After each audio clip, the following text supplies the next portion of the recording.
بسم اللہ الرحمن الرحیم قالوا تاللہ لقد علمتم ما جئنا لنفسد فی الارض وما كنا سارقین۔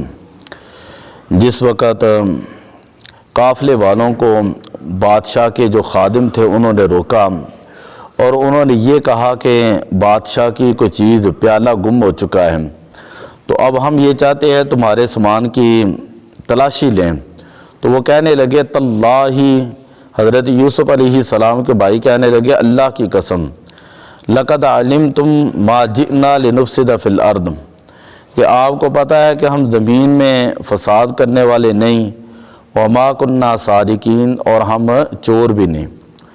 قالوا فما جزاؤہ ان کنتم کاذبین، تو بادشاہ کے جو خادم تھے انہوں نے کہا کہ یہ بات تو ٹھیک ہے، لیکن یہ مسئلہ بتاؤ کہ اگر تم جھوٹے نکلے اور تمہارے سامان سے بادشاہ کا پیالہ برآمد ہو گیا تو پھر تمہاری سزا کیا ہوگی؟ قالوا جزاؤہ من وجد فی رحلہ فہو جزاؤ، تو وہ کہنے لگے کہ ہماری شریعت کے اندر، یعنی حضرت یعقوب علیہ السلام کے چونکہ وہ بیٹے تھے، تو وہ کہنے لگے حضرت یعقوب علیہ السلام کی شریعت کے اندر حکم یہ ہے کہ جس کے سامان میں وہ پیالہ ملے اس کے بدلے میں وہ اپنی گردن چیز کے مالک کے سپرد کرے گا، اور وہ مالک کے پاس 1 سال تک غلام جو ہے وہ رہے گا۔ مالک چیز کا مالک اس بندے کو اپنے پاس 1 سال تک اپنا غلام بنا کر رکھے گا۔ یہی حضرت یعقوب علیہ السلام کی شریعت کے اندر حکم ہے۔ فَبَدَأَ بِأَوْعِيَتِهِمْ قَبْلَ وِعَاءِ أَخِيهِ ثُمَّ اسْتَخْرَجَهَا مِنْ وِعَاءِ أَخِيهِ، پھر حضرت یوسف علیہ السلام آپ جو وہ سامان جو ہے وہ چیک کرنے لگے، اور آپ نے جو اپنے بنیامین بھائی تھے اس کو چھوڑ کر باقی سامان جو ہے اس میں سے تلاشی لینی شروع کر دی، اور جان بوجھ کر بنیامین کے سامان سے ابتدا نہ کی۔ پھر سب سے آخر میں حضرت بنیامین ان کا سامان چیک کیا تو ثم استخرجہا، پھر وہاں سے وہ پیالہ جو ہے وہ برآمد ہو گیا۔ کذالک کدنا لیوسف، اللہ تعالیٰ فرماتا ہے کہ اسی طرح ہم نے حضرت یوسف علیہ السلام کو تدبیر بیان کی تھی۔ ما کان لیأخذ اخاہ فی دین الملک الا ان یشاء اللہ، اس کے علاوہ کوئی اور حق نہیں تھا کہ بادشاہ جو ہے وہ کسی کو اپنے پاس روک لے۔ نرفع درجات من نشاء، ہم جس کے چاہتے ہیں درجات بلند کر لیتے ہیں۔ وفوق کل ذی علم علیم، ہر علم والے کے اوپر علم والا ہوتا ہے۔ قالوا ان یسرق فقد سرق اخ له من قبل، اب جب حضرت بنیامین ان کے سامان سے پیالہ نکلا تو دوسرے جو 10 بھائی تھے وہ یہ کہنے لگے کہ ان یسرق، اگر تو اس نے چوری کی ہے، فقد سرق اخ له من قبل، تو ان کے بھائی یوسف جو ہیں انہوں نے بھی اس سے پہلے چوری کی تھی۔ فَأَسَرَّهَا يُوسُفُ فِي نَفْسِهِ، اور یہ ساری باتیں حضرت یوسف علیہ السلام کے منہ کے اوپر کر رہے تھے، ان کے سامنے وہ کر رہے تھے۔ حضرت یوسف علیہ السلام نے اپنے کسی قول، اپنے کسی فعل سے کسی قسم کا بھی کوئی آپ نے اظہار نہ فرمایا، اور ان کی تمام کی باتیں جو وہ سن لی۔ وَلَمْ يُبْدِهَا لَهُمْ، اور آپ نے یہ ظاہر ہی نہ کیا کہ میں تمہارا بھائی ہوں۔ قَالَ أَنْتُمْ شَرٌّ مَكَانًا، پھر حضرت یوسف علیہ السلام نے یہ جملہ کہا کہ تم بنیامین کے مقابلے میں اور یوسف کے مقابلے میں تم جو ہے وہ کم درجے کے لوگ ہوں، کم درجے کے لوگ ہوں، اور واللہ اعلم ما تصفون، اللہ تعالیٰ خوب جانتا ہے جو تم باتیں بنا رہے ہوں۔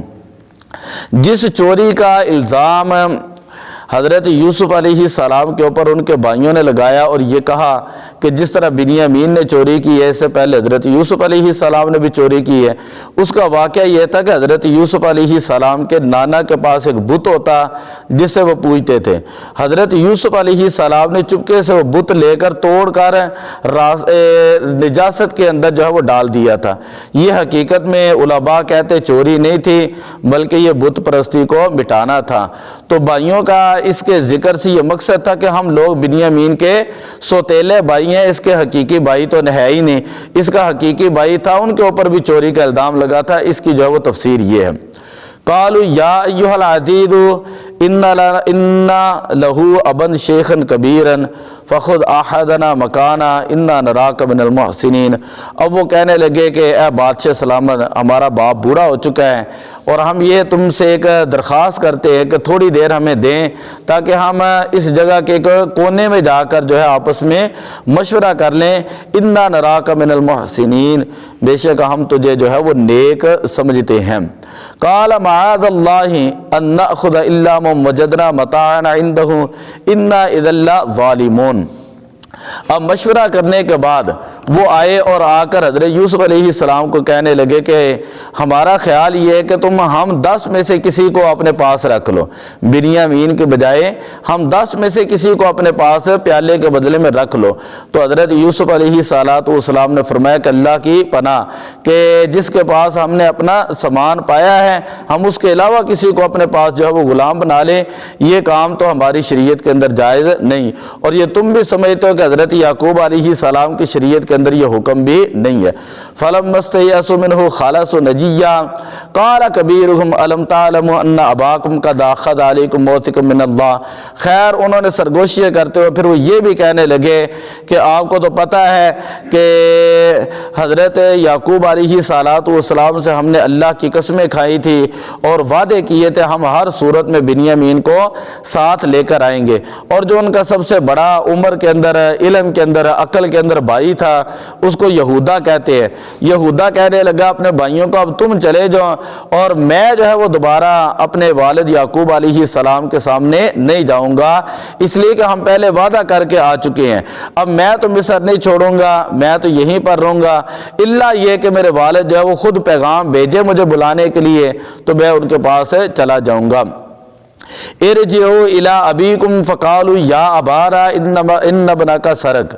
اور یہودا کہنے لگا اب تم جاؤ اور جا کر حضرت یعقوب علیہ السلام سے کہو کہ تمہارے بیٹے بنیامین جو ہے اس نے چوری کی ہے۔ وما شہدنا الا بما علمنا وما كنا للغیب حافظین۔ غیب جو ہے، غیب کی خبریں زیادہ ہم جو ہے وہ جانتے نہیں ہیں۔ واسأل القریۃ التي كنا فيها والعیر التي اقبلنا فيها۔